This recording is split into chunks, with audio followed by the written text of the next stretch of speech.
Renowned Motor Racing Federation here to focus on sports and road safety. U.S. coconut investors meet the president. An 1823 monument and inspiration for unity in Guyana, says the president. These and other stories in this week's edition of The Diary, the Government Information Agency program that provides a recap of the highlights of the country's president for the week August 3 to 9.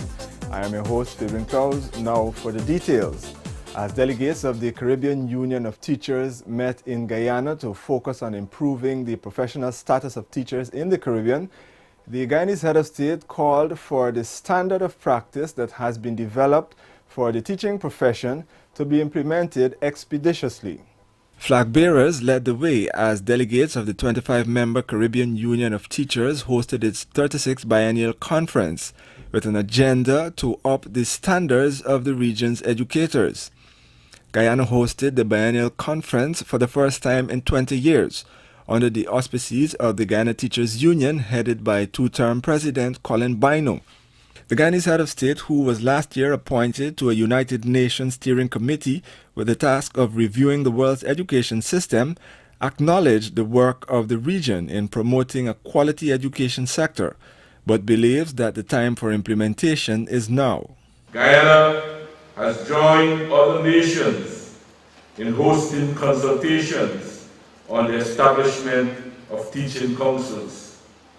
This has been an inclusive process which has involved a wide cross-section of education stakeholders, all with a view towards promoting the professional development of teachers, providing professional leadership in teaching, aiding in policy formation, regulating, building and maintaining the competence of the profession, evaluating and improving the status of the profession, ensuring the establishment and maintenance of standards, and rationalizing, streamlining, and maintaining cohesion or cohese between training and practice. These are all critical elements which, when attained, will place our teachers squarely among the top respected professions where they actually belong. At the conference's ceremonial opening at the National Cultural Center, President Ramotar was satisfied at the progress being made, but felt that the region should amalgamate its common experiences. The teachers' unions have a key role to play. We need you as active partners, defining a clear vision in relation to where we take our teachers over the coming years and beyond. We need you to drive consensus in relation to the task to be done, the respective roles of every stakeholder, and for developing a common roadmap to arrive at our stated objectives.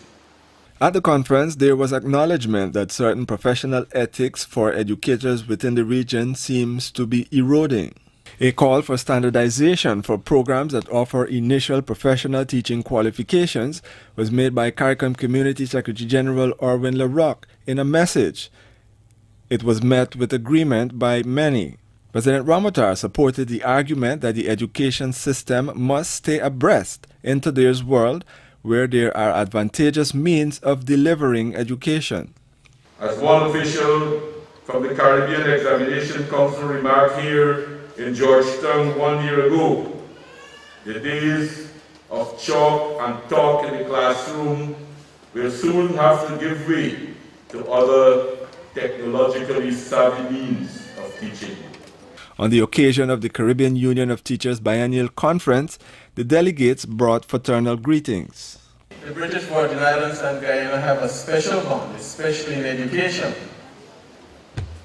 I remember my secondary days of high school, when it seemed like most, if not all, of my teachers was from Guyana. So when persons start to talk about regional integration, I started to get confused. I had some Bajan teachers and I had some Jamaican, yes, but the majority of them was from Guyana.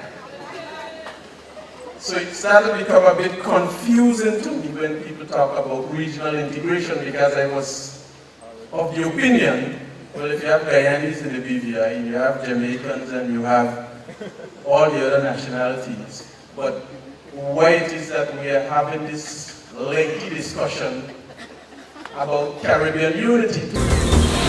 The presidential week of activities began with the head of state scoring big. At the ruling party's 30th Congress, President Ramotar won the majority, 886 votes, out of the 35 members elected to the party's Central Committee. His predecessor and former president of Guyana, Barra Jagdeo, came in second with 851, and Minister of Culture, Youth and Sport, Dr. Frank Anthony, coming in third with 724. You're watching The Diary. There's more still ahead. About 190,000 students stand to benefit from government's school uniform program in 2013. Guyana is the only CARICOM country that is providing this form of assistance for its students to ensure all can access education. This initiative caters for students from nursery level to grade 11. The Housing Ministry is expanding its reach to all categories of workers. A 4-stage initiative has been implemented to create opportunities for working professionals from the clerical stage right up to high income. Homes are being offered for as low as $4.9 million. This is a part of the ministry's quest and firm determination to better living standards of all citizens, as government seeks to ensure all Guyanese are proud homeowners. The Amalia Falls Hydropower Project is the medium and long-term strategy for the country's electricity sector. It is where cheap and reliable energy will be derived for consumers both at the domestic and household levels. Guyana could become a nation taking the lead globally for renewable power and build investor confidence. Financial closure with the Inter-American Development Bank is within reach, and preparatory works on the long stretch of road to the Amalia Falls site have gone a far way. The support of all stakeholders is critical to the success of this important project. The unveiling of the 1823 Demerara Slave Rebellion Monument by the President marks the culmination of over 2 years of planning, following a commitment by the Guyana government to undertake several initiatives to commemorate the United Nations designated International Year for People of African Descent. A robust male figure adorned in bronze, carrying a machete in one hand and a cross and chain in the other, overlooking the busy section of the Carifesta Avenue in the vicinity of the Kitty Seawall, represents the monument commemorating the 1823 Demerara Slave Rebellion. The monument, designed by sculptor Ivor Tom, faces east, with 2 other bronze sculptures on the lower platform of a male and female, all of whom appeared to be full of valor. President Donald Ramotar cut the ribbon to the monument with hopes of his own for what it represents. I am particularly pleased to be part of this afternoon ceremony, which is both a dedication to our historical past and the national recognition of the acts of valor by our enslaved ancestors who were willing to make the supreme sacrifice, and many of them did, to secure freedom for themselves and their descendants. The historic August 18, 1823 slave revolt led by Kwamina and other freedom fighters erupted on Plantation Success, east coast of Demerara, and quickly spread to other estates, striking a blow against the system of plantation slavery. It was regarded the second of only 2 major slave revolts in Guyana's history, occurring 60 years after the 1763 Berbice Slave Rebellion led by Coffee. If 1763 put a doubt in the minds of the colonializers that slaves were willing to end slavery, 1823 put the question beyond doubt. History suggests that this hastened the decision for emancipation.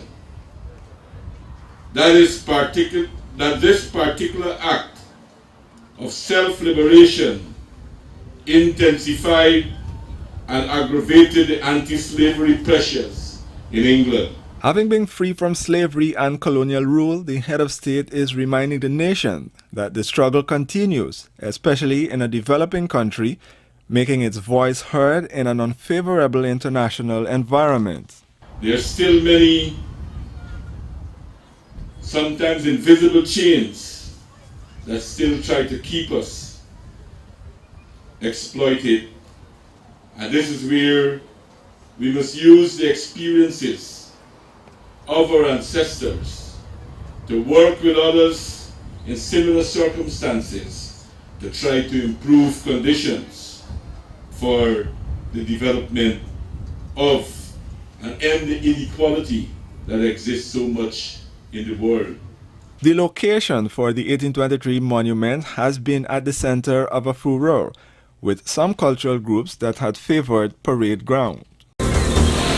In a brief statement, the head of state, President Donald Ramotar, noted that despite efforts to keep the political opposition informed about the transformational project, public outreaches and the subsequent passage of the necessary legislation by the National Assembly, the Amalia Falls Hydro project was still in jeopardy. Largely because our requirements were not met. We had the opposition, one of the opposition parties voting against it, another one very belatedly come out in support of it, and also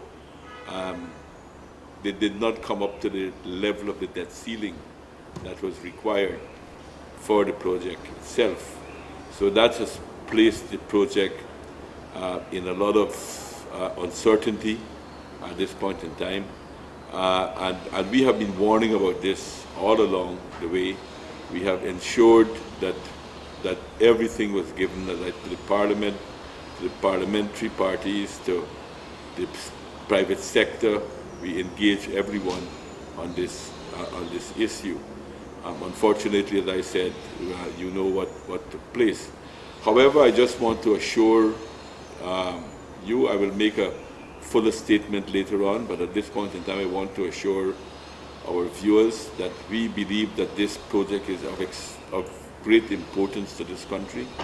We've pointed out to everyone, and they know this has been presented to everyone, that as soon as this project is built, electricity charges to the public and to the commercial sector will be cut by 40%.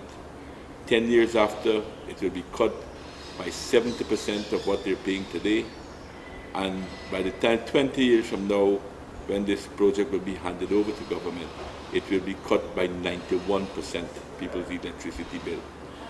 And this, of course, will have huge possibilities for the development of our country, for the attraction of manufacturing sector, for the creation of jobs for our young people, and for the expansion, the rapid expansion of our economy to give us the bridges and the roads and the schools that we need to develop our society at a much rapid rate. And for that reason, I will exhort, together with all my ministers and cabinet as a whole, we will work hard to try to do what we can to save this project and also to try to expand it and try to get this project on stream because of its importance to the development of the country. Do stay with us, there's more features still ahead. The Amalia Falls Hydropower Project is the medium and long-term strategy for the country's electricity sector. It is where cheap and reliable energy will be derived for consumers both at the domestic and household levels. Guyana could become a nation taking the lead globally for renewable power and build investor confidence. Financial closure with the Inter-American Development Bank is within reach, and preparatory works on the long stretch of road to the Amalia Falls site have gone a far way. The support of all stakeholders is critical to the success of this important project. The Housing Ministry is expanding its reach to all categories of workers. A four-stage initiative has been implemented to create opportunities for working professionals from the clerical stage right up to high income. Homes are being offered for as low as $4.9 million. This is a part of the ministry's quest and firm determination to better living standards of all citizens, as government seeks to ensure all Guyanese are proud homeowners. About 190,000 students stand to benefit from government's school uniform program in 2013. Guyana is the only CARICOM country that is providing this form of assistance for its students to ensure all can access education. This initiative caters for students from nursery level to grade 11. The introduction of an energy drink with coconut water from Guyana as one of the key ingredients has brought American investors to Guyana. George Papanastas and Miriam Kim Cladzi, the two investors, met President Donald Ramotar in the company of Alison Butters Grant, President and Chief Executive Officer of Global Connections Consultants. The product being conceptualized when manufactured will be sold to the high-end U.S. consumers. What we're doing by putting together a beverage that contains Guyana's coconut water, we advertise the country at the same time. We're printing that, we use it as a story for marketing purposes. So we create a little story and we get the consumer to become emotionally attached. That's how the water comes from the small producers of Guyana. The investors have met with local stakeholders, including the government, the Guyana Office for Investment, and farmers in the Pomeroon. We found definitely the resources. It's all a matter of building the right infrastructure for us to get the right quantities and the right quality of the coconut water. The investors are looking for the organically produced coconut water, which Papanastas said is the best selling in North America. They don't need to spray the trees, so the farmers they don't have to do anything besides the traditional way of growing the tree. No chemicals, no pesticides. And that's what is the biggest issue, because it seems that most of the farmers, they do use spraying. Coconut was the key focus of a seminar earlier this year that was aimed at devising a 2013 plan to revitalize and develop the industry and aggressively advance the country's agriculture diversification program. The seminar ended with the formation of an oversight committee comprising coconut stakeholders who will meet monthly and prepare a national report every 6 months. The acreage under cultivation for coconut is the third largest after rice and sugar. Guyana produces about 100 million nuts per year, approximately 70,000 tons. Close to 1 year after Guyana became an official member of the Federation of International des Automobiles, FIA, the incumbent president of that reputable association, Jean Tot, during his first visit to Guyana, paid a courtesy call on the Guyanese head of state. Tot, president of the FIA, the association that governs many professional auto racing events, met President Ramotar in the company of his vice president, Jose Abde. Vice President of the Guyana Motor Racing and Sports Club, Mahendra Budu, and Vishuk Prasad were also present. With Guyana becoming a member of the FIA General Assembly last December and hosting regular tournaments at the South Dakota circuit, promoting motorsport locally was part of the highlight of the talks between Tot and the president. We have been, of course, talking about motorsport, the development of motorsport in the country, about organizing some rallying, and I mean, you have a beautiful country which needs to be more open to tourism. The working visit of the FIA president included talks with Minister of Culture, Youth and Sport Dr. Frank Anthony and the Guyana Motor Racing and Sports Club. He also met with the Ministry of Home Affairs officials and the Guyana Police Force with an agenda to join the campaign on road safety. Road safety is one worldwide issue. You have 1.3 million people who die on the road every year. You have 50 million people who are injured. In a little country like Guyana, you have 120 people who die on the road every year. You have thousands of people who are injured. And the president was very interested to hear about our program and very much willing to put road safety amongst the priorities of the countries for the coming years.